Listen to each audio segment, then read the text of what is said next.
വിസ്മയങ്ങൾ തമ്മിൽ പോരടിക്കുന്ന വല്ലാത്തൊരു നിയമസഭാ തിരഞ്ഞെടുപ്പിനാണ് ഒരുപക്ഷെ കേരളം സാക്ഷ്യം വഹിക്കാൻ പോകുന്നത്.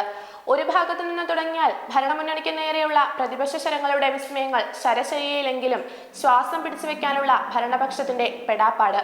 അടവുകൾക്കൊടുവിൽ ജൻസി പ്രച്ഛന്നവേഷത്തിൽ BJP കളിക്കളം പോരുകടുപ്പിക്കുമ്പോൾ ഘടകകക്ഷികളുടെയും സമുദായ സംഘടനകളുടെയും കാലുവാരലും കാലുമാറലും. ഈ വിസ്മയങ്ങളിൽ നിന്ന് ഒന്ന് തിരഞ്ഞെടുക്കുക എന്നത് പ്രയാസമേറിയ ദൗത്യം തന്നെ. എങ്കിലും ഏറെ രസകരമെന്ന് തോന്നിയ ഒന്ന് നായർ ഈഴവ ഐക്യം തന്നെ.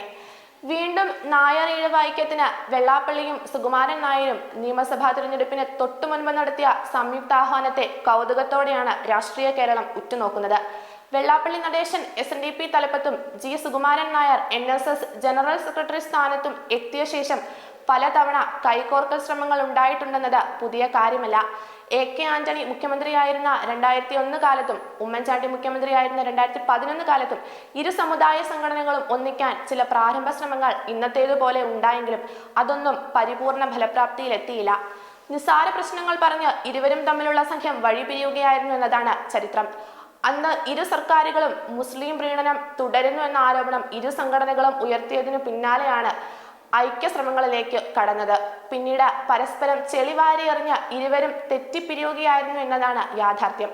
എന്നാൽ ഇത്തവണ സ്ഥിതി അതിൽ നിന്നൊക്കെ വ്യത്യസ്തമാണ്. തദ്ദേശ തെരഞ്ഞെടുപ്പിൽ ഈ രണ്ട് സംഘടനകളും പരസ്യമായി LDFനും ഇടത് സർക്കാരിനും പിന്തുണ അറിയിക്കുകയും പ്രത്യേകിച്ച് മുഖ്യമന്ത്രി പിണറായി വിജയനെ പിന്തുണച്ച് രംഗത്ത് വരികയും ചെയ്തുവെങ്കിലും ഫലം വന്നപ്പോൾ സംഘടനകളുടെ നിലപാടിന് തിരിച്ചടിയേൽക്കുന്നതാണ് കണ്ടത്. വിജയത്തിന്റെ ക്രെഡിറ്റ് ആകട്ടെ ഇരു നേതാക്കളോടും അകലം പാലിക്കുന്ന പ്രതിപക്ഷ നേതാവ് VD സതീശനായി എന്നത് ഇരുവർക്കും സഹിക്കാവുന്നതിലും അപ്പുറമായി. പിന്നാലെ നിയമസഭയിൽ 100 സീറ്റ് എന്ന ലക്ഷ്യമിട്ട് മുന്നോട്ട് നീങ്ങിയ സതീശനെ തളയ്ക്കുക എന്നതിലായി ഇരുവരുടെയും ശ്രദ്ധ. മുസ്ലിം വർഗീയ പരാമർശങ്ങളുമായി നിരന്തരമായി ധ്രുവീകരണ പ്രസ്താവനകളുമായി മുന്നോട്ട് പോയ വെള്ളാപ്പള്ളിയെ സതീശൻ കടന്നാക്രമിച്ചു. വെള്ളാപ്പള്ളിക്ക് പിന്തുണയുമായി രംഗത്ത് വന്ന മുഖ്യമന്ത്രിയെയും മുതിർന്ന CPM നേതാവ് AK ബാലനെയും കോൺഗ്രസ് നേതാക്കൾ കണക്കറ്റ് പ്രഹരിച്ചത് വെള്ളാപ്പള്ളിയെ സാമുദായിക നേതാവിന് വലിയ ക്ഷീണമായി. തനിക്കെതിരെ സതീശന്റെ അതേ നിലപാടുമായി കോൺഗ്രസ് നേതാക്കൾ രംഗത്ത് വരുന്നത് കോൺഗ്രസിൽ സതീശന്റെ സ്ഥാനം മുഖ്യമന്ത്രി പദത്തിലേക്ക് എത്തുമോ എന്ന ചിന്ത വെള്ളാപ്പള്ളിക്കുണ്ടായി. തനിക്ക് അഭിമതനായ സതീശൻ കോൺഗ്രസിൽ കൂടുതൽ കയ്യടി നേടുന്നത് NSS ജനറൽ സെക്രട്ടറി സുകുമാരൻ നായരെയും അസ്വസ്ഥനാക്കി.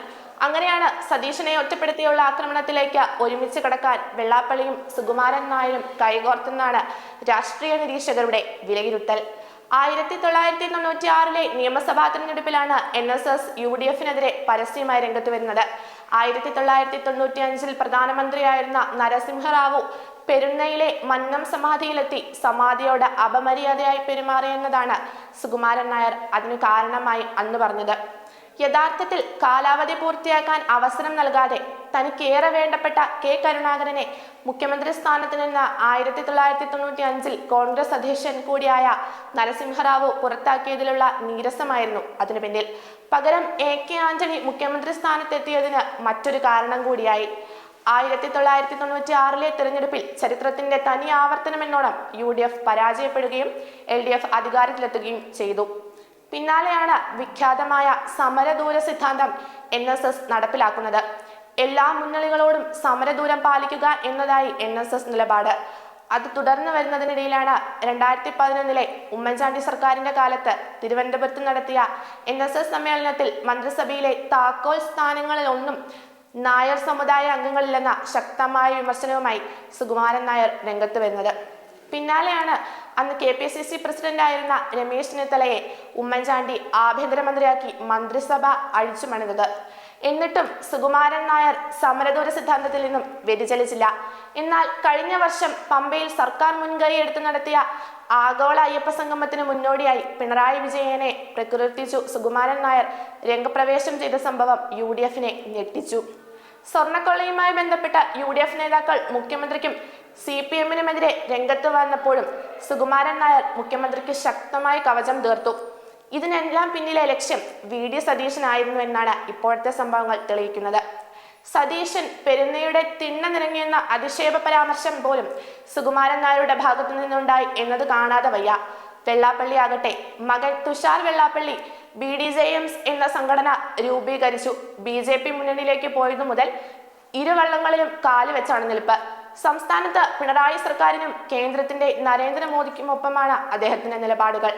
എന്നാൽ 2024 ലോക്സഭാ തിരഞ്ഞെടുപ്പിൽ SNDPയുടെ ശക്തി കേന്ദ്രങ്ങളിൽ പോലും UDF വൻ മുന്നേറ്റമുണ്ടാക്കിയത് വെള്ളാപ്പള്ളിയെ ഞെട്ടിച്ചു. അന്നു മുതൽ പിണറായിയെ പുകഴ്ത്തിയും സതീശനെ പരിഹസിച്ചുമുള്ള പ്രസ്താവനകൾ അദ്ദേഹം നിരന്തരം നടത്തിക്കൊണ്ടിരുന്നു. വിമർശനങ്ങൾ പലപ്പോഴും എല്ലാ അതിർവരമ്പുകളും ഭേദിച്ച് വർഗീയതയിലേക്ക് നീങ്ങിയതോടെ വെള്ളാപ്പള്ളിക്ക് കോൺഗ്രസ് നേതാക്കളുടെ പ്രത്യേകിച്ച് VD സതീശന്റെ വിമർശനം ഏറ്റുവാങ്ങേണ്ടി വന്നു. വെള്ളാപ്പള്ളിയെ മാത്രമല്ല, വെള്ളാപ്പള്ളി അനുകൂലിക്കുന്ന മുഖ്യമന്ത്രിക്കും CPM നേതാക്കൾക്കുമെതിരെ അത് തിരിഞ്ഞതോടെയാണ് അദ്ദേഹം സതീശനു മണികെട്ടാൻ സുകുമാരൻ നായരുമായി ചേരാൻ തീരുമാനിച്ചതെന്ന ശക്തമായ നിരീക്ഷണമാണ് രാഷ്ട്രീയ നിരീക്ഷകനായ സുരേഷ് വണ്ടന്നൂരിന്റെ വിലയിരുത്തൽ. ഇവിടെ കോൺഗ്രസിലെ മറ്റു നേതാക്കളെ ഒഴിവാക്കി സതീശനെ മാത്രം തിരഞ്ഞു പിടിക്കുന്നതിലൂടെ UDFനുള്ളിൽ പ്രത്യേകിച്ചും കോൺഗ്രസിൽ ഒരു അന്തചിത്രത്തിനുള്ള ശ്രമമാണ് ഇരുവരും നടത്തുന്നത്. ഇതിനു മുന്നിൽ സതീശൻ മുട്ടുമടക്കുമോ, മധ്യസ്ഥതയ്ക്ക് ആരെങ്കിലും മുൻകൈ എടുക്കുമോ എന്നൊക്കെ അറിയേണ്ടതുണ്ട്. ഒരു കാര്യം വ്യക്തമാണ്, തിരഞ്ഞെടുപ്പിന് മുൻപ് സമുദായ നേതാക്കളുമായി ഏറ്റുമുട്ടൽ ഒഴിവാക്കുക എന്നത് തന്നെയാണ് കോൺഗ്രസിന്റെ പൊതുനയം. അതിന്റെ പേരിൽ വീണ്ടും 5 വർഷം കൂടി പ്രതിപക്ഷത്തിരിക്കാൻ കോൺഗ്രസ് ആഗ്രഹിക്കുന്നില്ല. അതവർക്ക് താങ്ങാവുന്നതിലും അപ്പുറമായിരിക്കും. കേരളത്തിന്റെ ജനസംഖ്യയിൽ ഏകദേശം 14.9% നായർ വിഭാഗവും 19.7% ഈഴവ വിഭാഗവുമാണെന്ന് അനൗദ്യോഗിക കണക്ക്. ഇരുവിഭാഗങ്ങളും ചേർന്നാൽ 1 കോടിയോളം വോട്ടർമാരുണ്ടാകും. ഇവർ ഒറ്റക്കെട്ടായി സമുദായ നേതാക്കൾക്കു പിന്നിൽ അണിനിരക്കാറില്ലെന്ന യാഥാർത്ഥ്യവുമുണ്ട്. എങ്കിലും ചില ജില്ലകളിൽ ഈ സമുദായങ്ങൾക്ക് സ്ഥാനാർത്ഥികളുടെ വിജയത്തിൽ നിർണായകമായ സ്വാധീനമുണ്ടെന്നത് കാണാതിരുന്നുകൂടാ. 2021 തിരഞ്ഞെടുപ്പിൽ UDFന് പ്രത്യേകിച്ചും കോൺഗ്രസിന് കനത്ത തിരിച്ചടിയേറ്റത് തെക്കൻ ജില്ലകളിലായിരുന്നു. ഈ ജില്ലകൾ പ്രത്യേകിച്ച് തിരുവനന്തപുരം, കൊല്ലം, ആലപ്പുഴ, പത്തനംതിട്ട, കോട്ടയം ജില്ലകളിൽ ഈ 2 സാമുദായിക സംഘടനകൾക്കും നിർണായക സ്വാധീനമുണ്ട്. UDFനാകട്ടെ ഈ ജില്ലകളിൽ മാത്രം 48 നിയമസഭാ സീറ്റുകൾ ഉണ്ടെന്ന യാഥാർത്ഥ്യം നിലനിൽക്കുന്നതിനാൽ ഒരു ഏറ്റുമുട്ടൽ ഒഴിവാക്കുക എന്നത് വ്യക്തമാണ്.